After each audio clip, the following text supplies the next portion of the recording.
আসসালামু আলাইকুম ভিউয়ার্স, কেমন আছেন? আশা করি সবাই ভালো আছেন।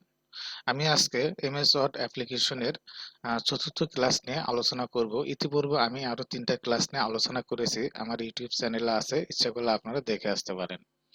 তো চতুর্থ ক্লাসে প্রথমেই দেখতে পাচ্ছেন রিভিউ প্রিভিয়াস ক্লাস অপশনটি। এটা আমরা রিভিউ করব না আজকে ক্লাস। তো নেক্সট আমরা চলে আসলাম প্যারাগ্রাফ গ্রুপ। হ্যাঁ, তো এই প্যারাগ্রাফ গ্রুপ কি? হ্যাঁ, প্যারাগ্রাফ গ্রুপ হলো এইটা। এই যে প্যারাগ্রাফ গ্রুপ, এটুকু হলো আপনার প্যারাগ্রাফ গ্রুপ। তো এখানে অনেকগুলো অপশন দেখতে পাচ্ছেন আপনারা। তো এই অপশনগুলো নিয়ে আমরা আজকে আলোচনা করব। তো প্রথমে দেখতে পাচ্ছেন এটা কি অ্যালাইনমেন্ট। হ্যাঁ, অ্যালাইনমেন্ট হলো যে আপনার অ্যালাইনমেন্ট, যেমন এই যে লেখাটি এখন লেফটে আছে, বাম সাইডে আছে, দেন যদি আমি এটাকে মিডলে আনতে চাই তাহলে এই যে এখানে ক্লিক করবেন সেন্টার। হ্যাঁ, তাহলে আপনার এই লেখাটি মিডলে চলে আসবে। আর যদি চান যে আপনারা একদম রাইটে নিয়ে যাবেন, দেন এখানে ক্লিক দিবেন, লেখাটি লাইনে চলে আসলো। তো আমি আবার পূর্ব অবস্থায় ফিরে আনলাম। তো এটাকে বলা হয় অ্যালাইনমেন্ট। হ্যাঁ, তো এরপরে দেখতে পাচ্ছেন left right centre and justify. তো আমরা লেফট রাইট অ্যান্ড সেন্টার দেখলাম, তো জাস্টিফাই একটু পরে আমরা দেখব। এরপরে কি আছে, চেঞ্জিং স্পেসিং বিটুইন প্যারাগ্রাফ। তো কি এই চেঞ্জিং লাইন স্পেসিং অর্থাৎ একটি লাইনের সাথে আরেকটি লাইনের দূরত্ব, হ্যাঁ, কতটুকু গ্যাপ রাখা যায় সেটা line spacing, changing line spacing বোঝানো হয়েছে। তো আমরা দেখি যে কিভাবে একটা লাইনের সাথে আরেকটা লাইনের দূরত্ব বাড়ানো যায়। তো ধরেন যে এখানে একটি প্যারাগ্রাফ, এখানে একটি প্যারাগ্রাফ। হ্যাঁ, তো এর ভিতরে দেখতে পাচ্ছেন যে এগুলো এক একটি লাইন। তো এই লাইনে, একটি লাইনের সাথে আমি আরেকটি লাইনের দূরত্ব কিভাবে করব? তো দূরত্ব করতে চাইলে আপনারা এইভাবে সিলেক্ট করে নেবেন। সিলেক্ট করে নিয়ে জাস্ট এই যে প্যারাগ্রাফ দেখতে পাচ্ছেন, এখানে ক্লিক করবেন।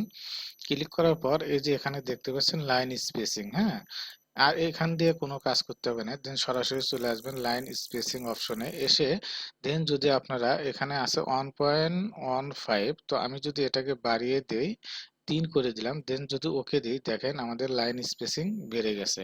তো এইভাবে আপনারা লাইন স্পেসিং বাড়াতে এবং কমাতে পারবেন। তো এই গেল লাইন স্পেসিং। তো এরপরে আমরা প্যারাগ্রাফের স্পেস, এটা একটা প্যারাগ্রাফ এবং এটি একটা আর একটা প্যারাগ্রাফ।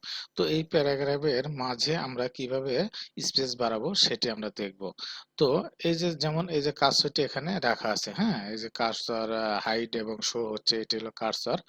তো এখানে রেখে আমরা আবার এখানে যাচ্ছি প্যারাগ্রাফে।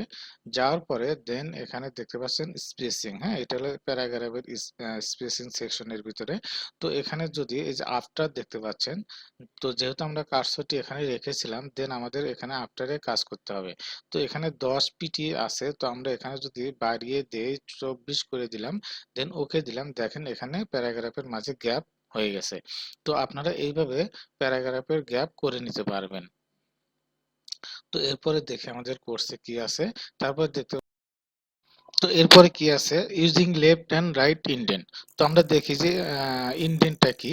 তো আমরা সিম্পলি একটা প্যারাগ্রাফ ওপেন করে নিলাম। হ্যাঁ, তো এই প্যারাগ্রাফে দুটি, এখানে দেখতে পাচ্ছেন দুটি প্যারাগ্রাফ আছে। তো এই প্যারাগ্রাফকে আমরা ইন্ডেন্ট করব। তো আমরা প্রথমে এই কার্সরটি এখানে রাখলাম। হ্যাঁ, রেখে দেন প্যারাগ্রাফে গেলাম। তো গিয়ে যদি আমরা এখানে দেখেন লেফটে 0 আছে, তো আমরা যদি এখানে বাড়িয়ে দিই ইন্ডেন্ট, দেন দেখেন এটি, দেখেন এদিক চলে গেল। ঠিক আছে, তো এটি থাকলো, বাট এটি কিন্তু, এই প্যারাগ্রাফটি কিন্তু আপনার ডানে চলে গেছে। ঠিক আছে, আর এটা কিন্তু যায়নি। তো এটাকে বলা হয় যে ইন্ডেন্ট। তো আমরা চাচ্ছি যে, আমি কন্ট্রোল জেড দিয়ে আবার আন্ডু করে নিলাম। তো আমি চাচ্ছি যে প্রথম লাইনটি আহ, মানে সরে যাবে। প্রথম লাইনটি থাকবে, বাট নিচের লাইন দুটি কি হবে, ইন্ডেন্ট হবে, অর্থাৎ মানে ডানে চলে যাবে। সেই ক্ষেত্রে আমরা কি করব, প্রথম লাইনে আমরা এখানে কার্সরটি রাখলাম, রেখে দেন এখানে প্যারাগ্রাফে ক্লিক দিলাম। দিয়ে আমরা কি করলাম যে ইন্ডিয়ান হ্যাঙ্গিং। হ্যাঁ, তাহলে ইন্ডিয়ান হ্যাঙ্গিং যদি আপনারা সিলেক্ট করেন, তাহলে কিন্তু নিচের যে লাইন দুটো আছে এই দুটো ডানে চলে যাবে, কিন্তু প্রথম লাইনটা কিন্তু ওখানেই থাকবে। তো আমরা দেখেন এই যে বাড়িয়ে দিচ্ছি, 10 করে দিলাম, 1 ইঞ্চি করে দিলাম, দেখেন প্রথম লাইনটি ঠিক ওখানেই আছে এবং নিচের লাইনগুলো কি ডানে চলে গেছে। তো এইভাবে আপনারা ইচ্ছে মতো লাইন ইন্ডেন্ট করতে পারবেন। ঠিক আছে, তো আপনারা এগুলো প্র্যাকটিস করবেন। যদি কোনো প্রবলেম হয় কমেন্টসে লিখবেন, আমি ইনশাল্লাহ পরবর্তী নেক্সট ভিডিওতে এর সলিউশন দিয়ে দিব। তো এরপরে কি আছে, adding border space border and shading. হ্যাঁ, তো অ্যাডিং বর্ডারটা কি, পেজ বর্ডার কি, শেডিং কি?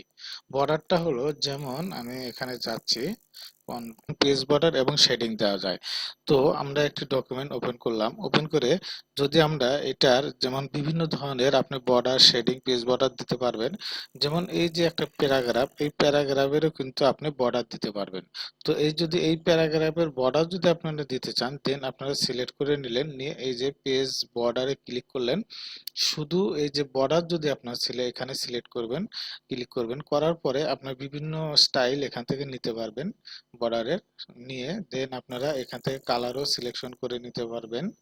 তারপরে দেন আপনারা এটার সাইজও কম বেশি করে নিতে পারবেন, নিয়ে দেন এখানে যদি আপনি প্যারাগ্রাফ রেখে দেন, সিলেক্ট থাকে, দেন ওকে দিলে দেখতে পাচ্ছেন এই প্যারাগ্রাফের বর্ডার হয়ে যাবে।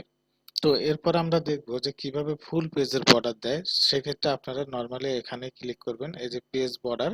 সেক্ষেত্রে একইভাবে যদি আপনারা এই যে বর্ডার একটি সিলেক্ট করে নিয়ে এখান থেকে কালার সিলেক্ট করে নিয়ে দেন এখান থেকে ডট ডট গুলো গ্যাপ মানে সিলেক্ট করে নিয়ে দেন যদি ওকেতে ক্লিক দেন, দেখেন পেজের বর্ডার হয়ে গেল। তো এইভাবে আপনারা পেজ বর্ডার এবং প্যারাগ্রাফ বর্ডার ইজিলি দিতে পারবেন। এরপরে শেডিং কি? হ্যাঁ, শেডিং হলো যে আপনার এই যে প্যারাগ্রাফ যে সিলেক্ট করলাম এটা, হ্যাঁ, সিলেক্ট করার পরে আপনারা এই যে শেডিং এ যাবেন, যে আমরা শেডিং এর কালারটা একটু সিলেক্ট করে নিলাম এবং কত পার্সেন্ট শেডিং দিতে চান, যে 10%, অর্থাৎ 10% শেডিং দিলাম, দিয়ে যদি আপনারা এই যে টেক্সট সিলেক্ট করে ওকে দেন, দেন দেখেন শেডিং হয়ে গেল। তো এইভাবে আপনারা পেজের বর্ডার এবং প্যারাগ্রাফের বর্ডার এবং শেডিং দিতে পারবেন। তো দেখি এরপরে কি আছে। এরপরে order, watermark to the document. ওয়াটারমার্কটা হলো দেখতে পাচ্ছেন যে জল ছাপের মতো আমার একটি আইকন দেখা যাচ্ছে, লোগো। তো এরকম আপনারা লোগো অথবা লেখাকে আপনারা দিতে পারবেন, এটাকেই বলা হয় ওয়াটারমার্ক। তো দেখি আমরা ওয়াটারমার্ক কিভাবে দেয়।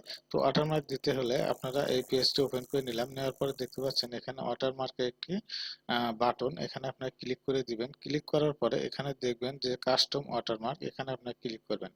ক্লিক করার পরে যদি আপনারা পিকচার দিতে চান কোনো, দেন এখানে ক্লিক করবেন, ক্লিক করে সিলেক্ট পিকচারে ক্লিক করবেন, করে যেখানে আপনার পিকচার আছে সেটাকে সিলেকশন করে দেন ওকে দিলেই কিন্তু আপনার পিকচারটি ওয়াটারমার্ক হিসেবে যোগ হয়ে যাবে। দেন আমরা এখন পিকচার দেব না, আমরা যে কোনো একটা লেখা দিব।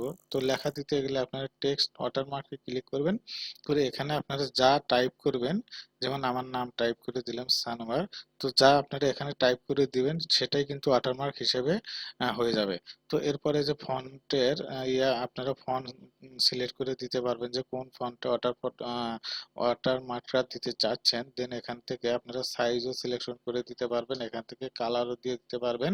দেন যদি ওকে দিয়ে ক্লিক দেন, দেখেন এই যে সানোয়ার নামে একটি ওয়াটারমার্ক তৈরি হয়ে গেল। তো আপনারা এইভাবে সহজে ওয়াটারমার্ক দিতে পারবেন। তো এরপরে কি আছে? তো আজকে এই পর্যন্তই। তো এর পরবর্তীতে আমরা রিভিউ ট্যাব নিয়ে আলোচনা করব এবং ভিউ ট্যাব নিয়ে আলোচনা করব। তো সবাই আমার সঙ্গে থাকবেন এবং আমার চ্যানেলটি সাবস্ক্রাইব করবেন।